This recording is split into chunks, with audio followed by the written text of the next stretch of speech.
Beleza, pessoal. Então, vamos corrigir os exercícios da lista 2. A proposta é que vocês tentassem fazer, e agora eu vou passar a correção, então eu espero que, se tenham ainda alguma dúvida, consigamos tirar, e se caso ainda tenha surgido alguma dúvida, vocês podem mandar pelo Classroom as dúvidas, tá bom? Bom, vamos lá. Primeiro exercício. Para calcular a área de um quadrado, basta saber a medida da aresta e elevar esta medida ao quadrado, para obter a sua área. Assim, se o quadrado abaixo tem uma aresta de 5 cm, podemos afirmar que a área do quadrado é de 25 cm. Item A. Dê uma olhada na figura, ali não tem que calcular nada. Usando um raciocínio semelhante, é possível obter o volume do cubo. Determine o volume do item B. Lembrando lá do ano passado, quando nós vimos área e volume. A área é o quê? Lado vezes lado. E o volume? Volume é lado vezes lado vezes lado. Nesse caso, é o volume de um cubo, então todos os lados são iguais. Portanto, é lado elevado ao cubo. E aí, lembrando da fórmula, nós podemos escrever volume é igual a lado elevado ao cubo. O lado é igual a 7,3 centímetros, portanto, elevamos ao cubo 7,3 e o centímetro.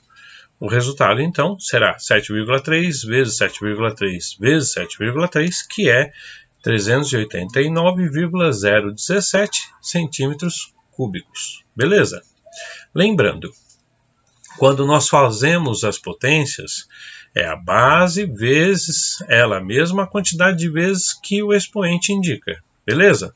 Bom, exercício 2. Obtenha as potências abaixo. Como eu já tinha dito, é basicamente uma multiplicação. Então, menos 25 elevado ao quadrado corresponde a menos 25 vezes menos 25. E aí, lembrando das regrinhas de sinal, menos com menos mais, o resultado será 25 vezes 25, 625. Beleza? Bom, item B, 0,12 elevado ao cubo. O procedimento é sempre o mesmo. Então, o resultado disso é o quê? 0,12 vezes 0,12 vezes 0,12, que é 0,001728. Beleza?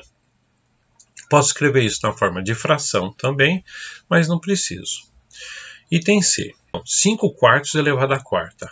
O 5 e o 4 estão elevados à quarta. Então, é uma fração elevada à quarta. E aí eu escrevo 5 quartos vezes 5 quartos vezes 5 quartos vezes 5 quartos. E agora a multiplicação é numerador vezes numerador, denominador vezes denominador. Então, quer dizer, 5 vezes 5 vezes 5 vezes 5. E o resultado é dividido por 4 vezes 4 vezes 4 vezes 4, ou seja, 625 sobre 256 avos. Beleza? Lembra, é uma multiplicação simples. Item D. Agora aqui tomem cuidado com uma coisa. Olha só, menos 2 elevado à sexta. Reparem que não tem o parênteses igual o item A. O item A era menos 25 elevado ao quadrado. Portanto, o sinal de menos estava elevado ao quadrado. Agora aqui, o que está elevado à sexta é só o 2. Então, o sinal de menos não está elevado ao quadrado. Portanto, se a gente for fazer passo a passo, vai ficar menos. Aí, o produto de 2 vezes 2 vezes 2, 6 vezes. E agora, eu desenvolvo isso. Então, o meu resultado vai permanecer negativo, menos 64. Beleza? Bom, exercício 3. Calcule as seguintes raízes. Use a fatoração por números primos quando necessário. Lembra quais são os números primos? Número primo é um número que é divisível por 1 e por ele mesmo. Quais são os primos? 2, 3, 5, 7, 11 e assim sucessivamente. Quando que nós usamos a fatoração? Quando, por exemplo, no caso das raízes, quando nós precisamos, não sabemos aquela raiz de cor, usando aquele raciocínio, por exemplo, um número vezes ele mesmo. Quando eu não consigo achar a raiz usando esse raciocínio, eu faço a fatoração e aí fica fácil de eu identificar. Item A. Raiz quadrada de 49. Qual o raciocínio? Já que a raiz quadrada é um número que multiplicado por ele mesmo 2 vezes. E aí eu consigo lembrar até usando a tabuada, né? Olha lá, 7 vezes 7, 49. Portanto, raiz quadrada de 49 igual a 7. Beleza? Bom, Agora, a raiz quarta de 81. Algumas pessoas aqui ficam com dúvida. Havendo dúvida, o que eu faço? Passo a passo. Quando nós fizemos no item A, dois números que, quando multiplicados, davam 49, e deduzimos que era o 7, nós fizemos uma faturação mental. Aqui nós vamos fazer a faturação passo a passo, ou seja, 81 eu vou fatorar. Então, divido pelos números primos. O primeiro primo é 2, não é divisível por 2, portanto, vou para o próximo primo. Divido por 3. 81 dividido por 3, o resultado, 27. Beleza. Continuo dividindo por 3 enquanto possível. Então, quer dizer, 27 dividido por 3, resultado, 9. Beleza. 9 ainda é divisível por 3. Então, 9 dividido por 3, resultado, 3. Continuo enquanto possível, portanto, 3 dividido por 3, resultado 1. Beleza. Fatorar é escrever aquele número, no caso 81, na forma de uma multiplicação, ou potência, se for o caso.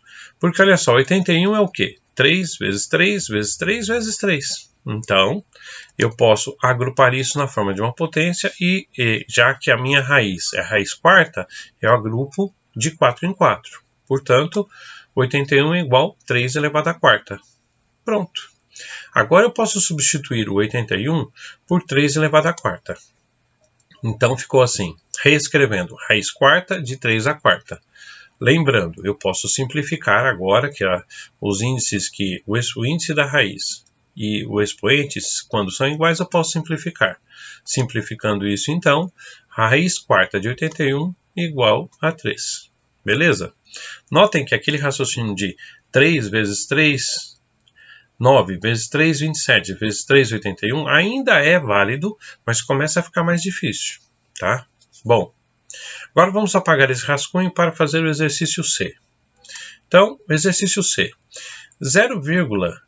Raiz quadrada de 0,16.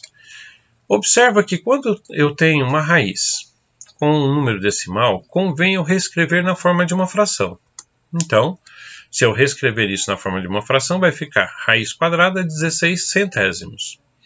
Agora ficou fácil. Olha só, raiz quadrada de 16 dividido pela raiz quadrada de 100. A raiz quadrada de 16 é 4.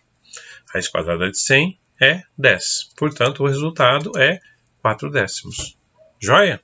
Bom, item D e último item, raiz cúbica de 8 milésimos. 8 sobre 1000. Já está na forma de fração, então eu consigo fazer mentalmente ou preciso fatorar, aí vai depender de cada um de vocês. Olha só, se é um número vezes ele mesmo 3 vezes, eu posso usar esse raciocínio. Então, quer dizer, para 8, 2 vezes 2, 4 vezes 2, 8. Então, raiz cúbica de 8 igual a 2. Depois, para 1000, 10 vezes 10, 100 vezes 10, 1000. Então, raiz cúbica de 1000 igual a 10. Logo, eu posso então afirmar que a raiz cúbica de 8 milésimos é igual a 2 décimos. Beleza? Joia. O exercício 4 é o mais interessante. Vejamos ele. A figura abaixo pode ser decomposta em 5 quadrados com áreas iguais a 36 centímetros quadrados, 25 centímetros quadrados, 16 centímetros quadrados, 9 centímetros quadrados e 4 centímetros quadrados. Qual é o perímetro desta figura, da figura toda? Lembre-se que o perímetro é a soma dos lados de um polígono. Perfeito. Bom, agora vamos, então, ver o nosso raciocínio. Nós vimos no primeiro exercício a questão da área, certo? Então, quer dizer, área é lado vezes lado. E, já que eu tenho o valor da área, quando eu quero saber o lado, o que eu faço? Extraio a raiz quadrada. Então, quer dizer, raiz quadrada de 36 será o lado do primeiro quadrante. Então, raiz quadrada de 36 é 6, portanto, o meu lado do primeiro quadrado é 6. Sigo com o mesmo raciocínio para os outros. Então, quer dizer, raiz quadrada de 25, 5, ou seja, é o lado do segundo quadrado. Raiz quadrada de 16, 4, portanto, o lado do terceiro quadrado. Raiz quadrada de 9, 3, então é o lado do meu quarto quadrado. E raiz quadrada de 4 é 2, portanto, é o lado do meu quinto quadrado. Perfeito. Então, eu já tenho todas as medidas aqui, certo? Tendo agora todas essas medidas, eu lembro do que eu quero, o problema pede. O problema está pedindo o perímetro. Então, se está pedindo perímetro, o que é? É a soma de todos os lados da figura e não dos quadrados. Sendo assim, então agora eu posso separar, tá? Eu posso separar isso e já começar a coletar essas informações. Então, olha só. Eu tenho, no primeiro quadrado, tenho 3 lados com 6 centímetros. Então, 3 vezes 6. Mais o segundo quadrado, eu tenho 2 lados com 5 centímetros. Então, 2 vezes 5. Mais terceiro quadrado, 2 lados de 4 centímetros. Então, 2 vezes 4. Quarto quadrado, 2 lados de 3 centímetros. Então, 2 vezes 3. Mais último quadrado, 3 lados de 2 centímetros. Então, 3 vezes 2. E agora, essas arestas que foram as diferenças dos quadrados. Nota que as diferenças são crescentes. Então, quer dizer, de 6 caiu para 5, depois para 4, para 3 e para 2. Então, quantos lados eu tenho aqui que nessas medidas? Se vocês contarem, nós temos 1, 2, 3, 4 lados. Então, se nós temos 4 arestas de 1 centímetro, então 4 vezes 1. Beleza? Bom, agora, tendo coletado essas informações, basta a gente desenvolver esses produtos e as somas. Então, quer dizer, o perímetro vai ficar 18 mais 10, mais 8, mais 6, mais 6, mais 4. Logo, o nosso perímetro, a soma de todos os lados, é igual a 52 centímetros. Beleza? Joia!